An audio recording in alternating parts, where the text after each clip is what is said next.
ਸਤਿ ਸ਼੍ਰੀ ਅਕਾਲ। ਤੁਸੀਂ ਜੁੜੇ ਹੋਏ ਹੋ ਪੰਜਾਬੀ ਰੇਡੀਓ USA ਦੇ ਨਾਲ ਤੇ ਮੈਂ ਹਾਂ ਪ੍ਰਵੀਨ ਸ਼ਰਮਾ ਲੈ ਕੇ ਹਾਜ਼ਰ ਹਾਂ programme update Canada.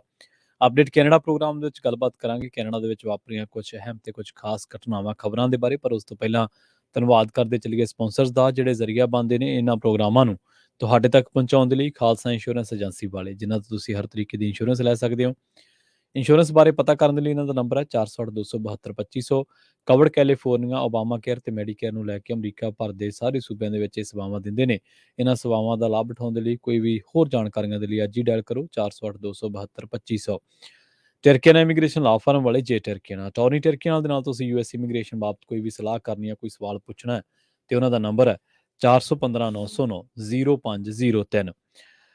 ਬਿਸਲਾ family Fresno ਤੋਂ। ਇਹਨਾਂ ਸਾਰੇ ਹੀ ਸਪਾਂਸਰ ਦਾ ਬਹੁਤ ਬਹੁਤ ਧੰਨਵਾਦ। ਤੇ ਜੇਕਰ ਤੁਸੀਂ ਵੀ ਇਹਨਾਂ ਪ੍ਰੋਗਰਾਮਾਂ ਨੂੰ ਸਪਾਂਸਰ ਕਰਨਾ ਚਾਹੁੰਦੇ ਹੋ ਤਾਂ ਸਟੂਡੀਓ ਦਾ ਨੰਬਰ ਹੈ 408-272-5200। ਖਬਰਾਂ ਦੀ ਸ਼ੁਰੂਆਤ ਕਰਦੇ ਹਾਂ। ਕੈਨੇਡਾ ਦੇ ਵਿੱਚ ਪੰਜਾਬੀ ਭਾਈਚਾਰੇ ਦੇ ਨਾਲ ਜੁੜੀ ਇੱਕ ਬੜੀ ਮੰਦਭਾਗੀ ਖਬਰ ਆ ਰਹੀ ਹੈ। ਪੰਜਾਬੀ ਰੇਡੀਓ USA ਦੇ ਪ੍ਰੋਗਰਾਮ ਅਪਡੇਟ ਕੈਨੇਡਾ ਦੇ ਵਿੱਚ ਲੰਘੇ ਦਿਨੀ ਇੱਕ ਖਬਰ ਦਾ ਜ਼ਿਕਰ ਕੀਤਾ ਸੀ ਜਿਹਦੇ ਵਿੱਚ ਪਾਰਸ ਜੋਸ਼ੀ ਜਿਹੜਾ ਇੰਟਰਨੈਸ਼ਨਲ ਸਟੂਡੈਂਟ ਸੀਗਾ ਉਹ ਬਰੈਂਪਟਨ ਤੋਂ ਲਾਪਤਾ ਸੀਗਾ ਤੇ ਹੁਣ ਉਹਦੀ ਜਿਹੜੀ ਲਾਸ਼ ਆ ਉਹ ਮਿਲੀ ਹੈ।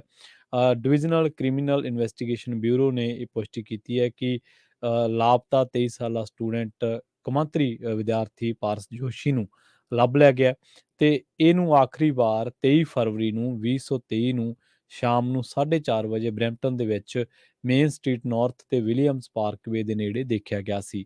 ਉਸ ਦੀ ਮੌਤ ਦਾ ਕਾਰਨ ਅਜੇ ਸਪਸ਼ਟ ਨਹੀਂ ਹੈ। ਇਸ ਦੇ ਬਾਰੇ ਹੋਰ ਜਿਹੜੀਆਂ ਜਾਣਕਾਰੀਆਂ ਨੇ ਉਹਨਾਂ ਦੀ ਉਡੀਕ ਕੀਤੀ ਜਾ ਰਹੀ ਹੈ।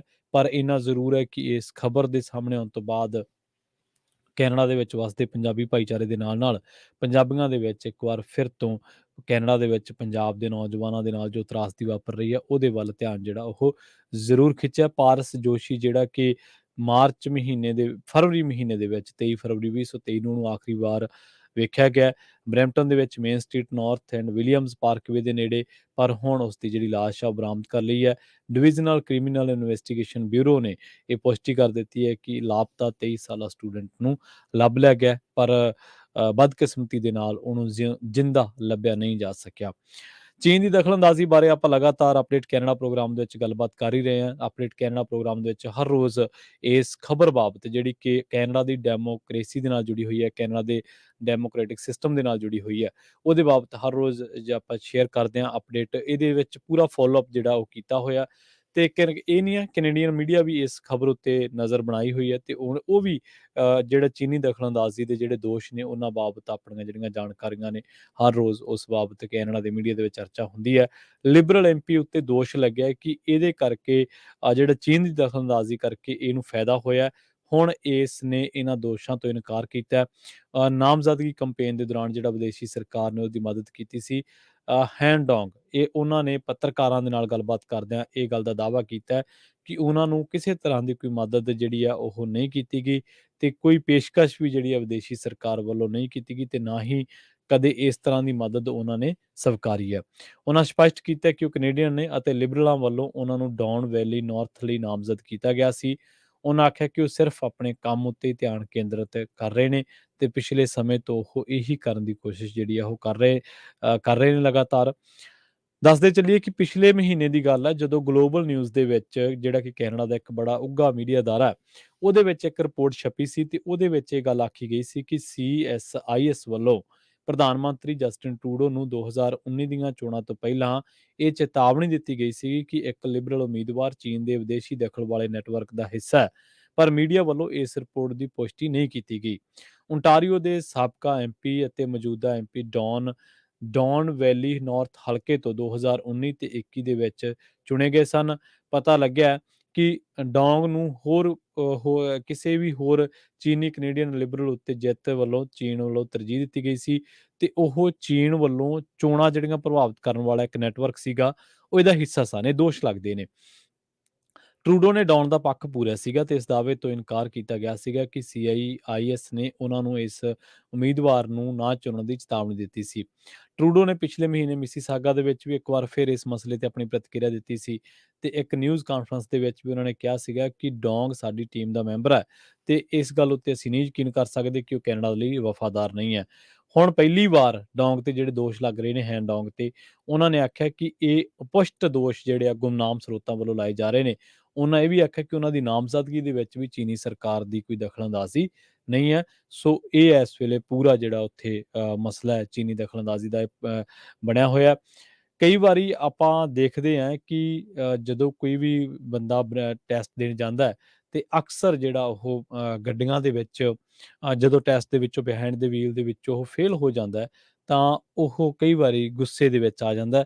ਪਰ ਹੁਣ ਬਰੈਂਪਟਨ ਦੇ ਵਿੱਚ ਇਹ ਖਬਰ ਆ ਰਹੀ ਹੈ ਕਿ ਗੁਲਫ ਦੇ ਰਹਿਣ ਵਾਲੇ ਇੱਕ ਅਜਿਹੇ ਬੰਦੇ ਨੂੰ ਚਾਰਜ ਕੀਤਾ ਪੁਲਿਸ ਨੇ, ਜਿਹਦਾ ਡਰਾਈਵਿੰਗ ਟੈਸਟ ਫੇਲ ਹੋ ਗਿਆ ਸੀਗਾ ਤੇ ਇਸ ਤੋਂ ਬਾਅਦ ਉਹ ਖਿੱਝ ਗਿਆ। ਤੈਸ਼ ਦੇ ਵਿੱਚ ਆ ਕੇ ਉਹਨੇ ਆਪਣੀ ਗੱਡੀ ਇੰਨੀ ਕੁ ਤੇਜ਼ ਤੇ ਇੰਨੀ ਕੁ ਘਟੀਆ ਡਰਾਈਵਰੀ ਕੀਤੀ ਕਿ ਲਗਭਗ 4 ਜਣਿਆਂ ਨੂੰ ਉਹਨੇ ਟੱਕਰ ਮਾਰ ਦਿੱਤੀ, ਪਰ ਬਚਾਅ ਹੋ ਗਿਆ। ਉਸਨੇ ਫਿਰ ਪਾਰਕਿੰਗ ਲੋਟ ਦੇ ਵਿੱਚ ਕਾਫੀ ਦੇਰ ਹੰਗਾਮਾ ਕੀਤਾ ਤੇ ਨਿਊਜ਼ ਰਿਲੀਜ਼ ਦੇ ਮੁਤਾਬਕ ਡਰਾਈਵਿੰਗ ਟੈਸਟ ਦੇ ਵਿੱਚ ਫੇਲ ਹੋਏ ਵਿਅਕਤੀ ਵੱਲੋਂ ਗੁੱਸੇ ਦੇ ਵਿੱਚ ਪੁੱਠੀਆਂ ਸਿੱਧੀਆਂ ਹਰਕਤਾਂ ਕੀਤੀਆਂ ਗਈਆਂ ਤੇ ਫਿਰ ਪੁਲਿਸ ਅਧਿਕਾਰੀਆਂ ਨੂੰ ਵੁੱਡਲੌਨ ਰੋਡ ਵੈਸਟ ਪਲਾਜ਼ਾ ਉੱਤੇ ਸੱਦਿਆ ਗਿਆ ਸੀ।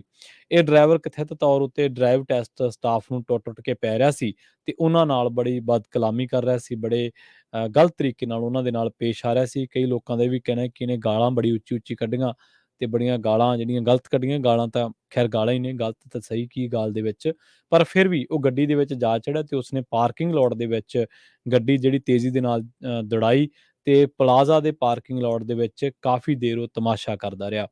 ਪੁਲਿਸ ਨੇ ਦੱਸਿਆ ਕਿ ਉਹ ਪਾਰਕ ਕੀਤੀ ਗੱਡੀ ਦੀ ਡਰਾਈਵਰ ਵਾਲੀ ਸੀਟ ਉੱਤੇ ਮਿਲਿਆ ਸੀ ਤੇ ਬਰੈਂਪਟਨ ਦੇ 36 ਸਾਲਾ ਇਸ ਵਿਅਕਤੀ ਨੂੰ ਖਤਰਨਾਕ ਡਰਾਈਵਿੰਗ ਅਤੇ ਸਟੰਟ ਡਰਾਈਵਿੰਗ ਲਈ ਚਾਰਜ ਕੀਤਾ ਗਿਆ।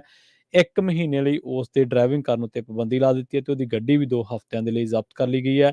ਉਸ ਨੂੰ ਹੁਣ 5 ਮਈ ਨੂੰ ਗਲਫ ਅਦਾਲਤ ਦੇ ਵਿੱਚ ਪੇਸ਼ ਕੀਤਾ ਜਾਣਾ। ਸੋ ਇਹਨੇ ਡਰਾਈਵਿੰਗ ਟੈਸਟ ਦੇ ਵਿੱਚ ਫੇਲ ਹੋਣ ਤੋਂ ਬਾਅਦ ਜਿਹੜਾ ਉਹ ਕਾਫੀ ਉੱਥੇ ਹੰਗਾਮਾ ਕੀਤਾ ਸੀਗਾ। ਓਨਟਾਰੀਓ ਦੀ ਲਿਬਰਲ ਐਮਪੀ ਟੋਰਾਂਟੋ ਦੇ ਸਾਬਕਾ ਮੇਅਰ ਜੌਨ ਟੋਰੀ ਦੀ ਥਾਂ ਲੈਣ ਦੇ ਲਈ ਚੋਣ ਪਿੜ ਦੇ ਵਿੱਚ ਨਿਤਰਨ ਦਾ ਫੈਸਲਾ ਕਰ ਚੁੱਕੀ ਹੈ। ਜੀ ਹਾਂ, ਗੱਲਬਾਤ ਕਰੀਏ ਟੋਰਾਂਟੋ ਦੀ ਲੋਕਲ ਸਿਆਸਤ ਦੀ, ਤਾਂ ਹੁਣ ਟੋਰਾਂਟੋ ਦੇ ਵਿੱਚ ਮੇਅਰ ਜੌਨ ਟੋਰੀ ਆਪਣੇ ਅਹੁਦੇ ਤੋਂ ਅਸਤੀਫਾ ਦੇ ਗਏ ਸੀ ਤੇ ਹੁਣ ਮਿਤਜ਼ੀ ਹੰਟਰ ਜਿਹੜੇ ਕਿ ਓਨਟਾਰੀਓ ਦੀ ਲਿਬਰਲ ਜਿਹੜੇ ਆ ਉਹ ਐਮਪੀਪੀ ਵੱਲੋਂ ਟੋਰਾਂਟੋ ਦੇ ਸਾਬਕਾ ਮੇਅਰ ਜੌਨ ਟੋਰੀ ਦੀ ਥਾਂ ਲੈਣ ਦੇ ਲਈ ਉਹਨਾਂ ਨੇ ਉਮੀਦਵਾਰੀ ਲੜਨ ਦਾ ਫੈਸਲਾ ਕੀਤਾ ਤੇ ਉਹਨਾਂ ਨੇ ਇਹ ਕਿਹਾ ਕਿ ਉਹ ਜੂਨ ਦੇ ਵਿੱਚ ਹੋਣ ਜਾ ਰਹੀਆਂ ਜ਼ਿਮਨੀ ਚੋਣਾਂ ਦੇ ਵਿੱਚ ਹਿੱਸਾ ਲੈਣ ਦੀ ਤਿਆਰੀ ਕਰ ਰਹੀ ਹੈ। ਸਕਾਰਬਰੋ ਗਿਲਡਵੁੱਡ ਐਮਪੀਪੀ ਨੇ ਆਖਿਆ ਕਿ ਟੋਰਾਂਟੋ ਦੇ ਲਈ ਇਹ ਕਾਫੀ ਸਥਿਰਤਾ ਵਾਲਾ ਸਮਾਂ ਤੇ ਸਿਟੀ ਲਈ ਬਹੁਤ ਅਹਿਮ ਸਮਾਂ ਵੀ ਹੈ। ਹੁਣ ਟੋਰਾਂਟੋ ਨੂੰ ਲੀਹ ਤੇ ਲੈ ਕੇ ਆਉਣ ਦਾ ਸਮਾਂ ਆ ਗਿਆ। 51 ਸਾਲਾਂ ਦੀ ਐਮਪੀ ਨੇ ਆਖਿਆ ਕਿ ਜੇ ਉਹ ਚੁਣੀ ਜਾਂਦੀ ਹੈ ਤਾਂ ਟੋਰਾਂਟੋ ਦੇ ਵਿੱਚ ਪਬਲਿਕ ਸਰਵਿਸਿਜ਼ ਦੇ ਵਿੱਚ ਸੁਧਾਰ ਦੇ ਨਾਲ-ਨਾਲ ਪਬਲਿਕ ਟ੍ਰਾਂਜ਼ਿਟ ਉੱਤੇ ਸੇਫਟੀ ਦੇ ਵਿੱਚ ਵਾਧਾ ਕਰਨਾ ਤੇ ਸਿਟੀ ਨੂੰ ਵਧੇਰੇ ਕਿਫਾਇਤੀ ਬਣਾਉਣਾ ਉਹਨਾਂ ਦੀਆਂ ਮੁੱਖ ਤਰਜੀਹਾਂ ਦੇ ਵਿੱਚ ਸ਼ਾਮਲ ਹੈ। ਇਸ ਦੇ ਨਾਲ ਹੀ ਪਬਲਿਕ ਵਾਸ਼ਰੂਮਸ ਖੋਲ੍ਹਣ, ਉਮਰ ਦਰਾਜ਼ ਹੋ ਚੁੱਕੇ ਇਨਫਰਾਸਟ੍ਰਕਚਰ ਨੂੰ ਬਦਲਣ, ਸਨੋ ਹਟਾਉਣ, ਸੜਕਾਂ ਨੂੰ ਸਾਫ਼ ਸੁਥਰਾ ਰੱਖਣ ਵੱਲ ਵੀ ਉਹ ਧਿਆਨ ਦੇਣਗੇ। ਜਿੰਨੇ ਵੀ ਮੁੱਦੇ ਉਹਨਾਂ ਨੇ ਕਿਹਾ ਕਿ ਟੋਰਾਂਟੋ ਵਾਸੀਆਂ ਦੇ ਹੈਗੇ ਨੇ, ਉਹਨਾਂ ਦੇ ਵਿੱਚ ਅਸੀਂ ਜ਼ਰੂਰ ਜਿਹੜਾ ਉਹ ਕੰਮ ਕਰਾਂਗੇ, ਗੱਲਬਾਤ ਕਰਾਂਗੇ।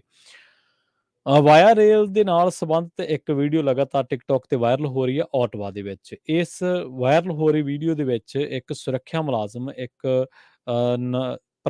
ਧਾਰਮਿਕ ਪ੍ਰਾਰਥਨਾ ਕਰ ਰਹੇ, ਨਮਾਜ਼ ਅਦਾ ਕਰਨ ਦੀ ਕੋਸ਼ਿਸ਼ ਕਰ ਰਹੇ ਜਾਂ ਨਮਾਜ਼ ਕਰ ਰਹੇ ਬੰਦੇ ਨਾਲ ਬੜੀ ਗਲਤ ਤਰੀਕੇ ਨਾਲ ਪੇਸ਼ ਆ ਰਿਹਾ। ਵਾਇਆ ਰੇਲ ਇੱਕ ਮੁਸਲਿਮ ਭਾਈਚਾਰੇ ਦੇ ਬੰਦੇ ਵੱਲੋਂ ਆਨਲਾਈਨ ਇੱਕ ਵੀਡੀਓ ਸਾਹਮਣੇ ਆਉਣ ਤੋਂ ਬਾਅਦ ਮਾਫੀ ਮੰਗ ਰਿਹਾ ਵਾਇਆ ਰੇਲ, ਜਿਸ ਦੇ ਵਿੱਚ ਕਿਹਾ ਗਿਆ ਹੈ ਕਿ ਉਹ ਓਟਵਾ ਰੇਲਵੇ ਸਟੇਸ਼ਨ ਦੇ ਅੰਦਰ ਪ੍ਰਾਰਥਨਾ ਨਹੀਂ ਕਰ ਸਕਦਾ ਸੀ। ਬੇਸ਼ੱਕ ਮਾਫੀ ਮੰਗੀ ਜਾ ਰਹੀ ਹੈ, ਪਰ ਦੂਜੇ ਪਾਸੇ ਕੈਨੇਡੀਅਨ ਮੁਸਲਮਾਨਾਂ ਦੀ ਜਿਹੜੀ ਨੈਸ਼ਨਲ ਕੌਂਸਲ ਆ ਉਹਦਾ ਕਹਿਣਾ ਕਿ ਮਾਫੀ ਮੰਗਣਾ ਕਾਫੀ ਨਹੀਂ ਹੈ। ਦੱਸ ਦਈਏ ਕਿ ਇੱਕ ਵੀਡੀਓ ਜਿਹੜਾ ਕਿ 20 ਮਾਰਚ ਨੂੰ ਸੋਸ਼ਲ ਮੀਡੀਆ ਪਲੇਟਫਾਰਮ ਟਿਕਟੌਕ ਤੇ ਪੋਸਟ ਕੀਤਾ ਗਿਆ ਸੀ। ਇਸ ਦੇ ਵਿੱਚ ਸੁਰੱਖਿਆ ਗਾਰਡ ਇੱਕ ਵਿਅਕਤੀ ਜੋ ਕਿ ਇੱਕ ਵੇਟਿੰਗ ਏਰੀਆ ਦੇ ਵਿੱਚ ਬੈਠਾ ਤੇ ਇੱਕ ਕਾਲਾ ਸਵੈਟਰ ਉਹਨੇ ਪਾਇਆ ਹੋਇਆ ਤੇ ਉਹਨੇ ਆ ਕੇ ਇੱਕ ਸੁਰੱਖਿਆ ਗਾਰਡ ਜਿਹੜਾ ਉਹਨੂੰ ਰੋਕਦਾ ਤੇ ਕਹਿੰਦਾ ਵੀ ਤੁਸੀਂ ਇੱਥੇ ਪ੍ਰਾਰਥਨਾ ਨਹੀਂ ਕਰ ਸਕਦੇ। ਅਸੀਂ ਨਹੀਂ ਚਾਹੁੰਦੇ ਕਿ ਤੁਸੀਂ ਇੱਥੇ ਪ੍ਰਾਰਥਨਾ ਕਰੋ ਤੇ ਤੁਸੀਂ ਸਾਡੇ ਦੂਜੇ ਗਾਹਕਾਂ ਨੂੰ ਪਰੇਸ਼ਾਨ ਕਰ ਰਹੇ ਹੋ। ਤੇ ਉਹਨਾਂ ਨੇ ਇਹ ਵੀ ਕਿਹਾ ਕਿ ਮੈਂ ਤਾਂ 2 ਮਿੰਟ ਹੀ ਲਏ ਆ, ਤੁਹਾਡਾ ਮਸਲਾ ਕੀ ਹੈ? ਸਵੈਟਰ ਦੇ ਵਿੱਚ ਜਿਹੜਾ ਕਾਲੇ ਸਵੈਟਰ ਵਾਲਾ ਆਦਮੀ ਪੁੱਛਦਾ ਤਾਂ ਸਿਕਿਉਰਿਟੀ ਗਾਰਡ ਉਹਨੂੰ ਧਮਕੀ ਵਾਲੇ ਲਹਿਜੇ ਦੇ ਵਿੱਚ ਕਹਿੰਦਾ ਕਿ ਅਗਲੀ ਵਾਰ ਤੁਸੀਂ ਪ੍ਰਾਰਥਨਾ ਅੰਦਰ ਨਹੀਂ ਕਰਨੀ, ਬਾਹਰ ਕਰਨੀ ਹੈ। ਸੋ ਵੀਡੀਓ ਦੇ ਆਨਲਾਈਨ ਵਾਇਰਲ ਹੋਣ ਤੋਂ ਬਾਅਦ ਵਾਇਆ ਰੇਲ ਨੇ ਇੱਕ ਬਿਆਨ ਜਾਰੀ ਕੀਤਾ ਤੇ ਉਹਨਾਂ ਨੇ ਕਿਹਾ ਕਿ ਇਹ ਮੰਦਭਾਗੀ ਘਟਨਾ ਤੇ ਅਸੀਂ ਹਰ ਇੱਕ ਦੇ ਧਾਰਮਿਕ ਜਜ਼ਬਾਤਾਂ ਦੀ ਕਦਰ ਕਰਦੇ ਹਾਂ। ਪਰ ਦੂਜੇ ਪਾਸੇ ਕੈਨੇਡੀਅਨ ਮੁਸਲਮਾਨਾਂ ਦੀ ਨੈਸ਼ਨਲ ਕੌਂਸਲ ਦਾ ਕਹਿਣਾ ਹੈ ਕਿ ਮਾਫੀ ਮੰਗਣਾ ਹੀ ਕਾਫੀ ਨਹੀਂ ਹੈ। ਸੋ ਇਸ ਦੇ ਨਾਲ ਹੀ ਪ੍ਰੋਗਰਾਮ ਅਪਡੇਟ ਕੈਨੇਡਾ ਦੇ ਵਿੱਚ ਇੰਨੇ ਜਾਂਦੇ ਜਾਂਦੇ ਗੱਲ ਕਰੀਏ ਨੋਵਾ ਸਕੋਸ਼ੀਆ ਦੇ ਬਾਰੇ ਜਾਣਕਾਰੀ ਦਿੰਦੇ ਚੱਲੀਏ। ਜੇਕਰ ਤੁਸੀਂ ਕੈਨੇਡਾ ਦੇ ਨੋਵਾ ਸਕੋਸ਼ੀਆ ਦੇ ਵਾਸੀ ਹੋ ਤੇ ਸਿਹਤ ਸਹੂਲਤਾਂ ਤੋਂ ਪਰੇਸ਼ਾਨ ਹੋ ਤਾਂ ਇਹ ਖਬਰ ਸ਼ਾਇਦ ਤੁਹਾਨੂੰ ਰਾਹਤ ਦੇ ਸਕਦੀ ਹੈ। ਹੁਣ ਸਰਕਾਰ patient access to care act ਪੇਸ਼ ਕਰੇਗੀ ਤੇ ਲਿਆਂਦੇ ਜਾ ਰਹੇ ਨਵੇਂ ਕਾਨੂੰਨ ਦੇ ਨਾਲ ਸਿਹਤ ਸੰਭਾਲ ਜਿਹੜੇ ਨੇ ਉਹ ਤੇਜ਼ੀ ਦੇ ਨਾਲ ਮਿਲਣਗੇ। ਸਿਹਤ ਸੰਬੰਧੀ ਸਮੱਸਿਆਵਾਂ ਤੁਹਾਡੀਆਂ ਤੇਜ਼ੀ ਦੇ ਨਾਲ ਸੁਣੀਆਂ ਜਾਣਗੀਆਂ।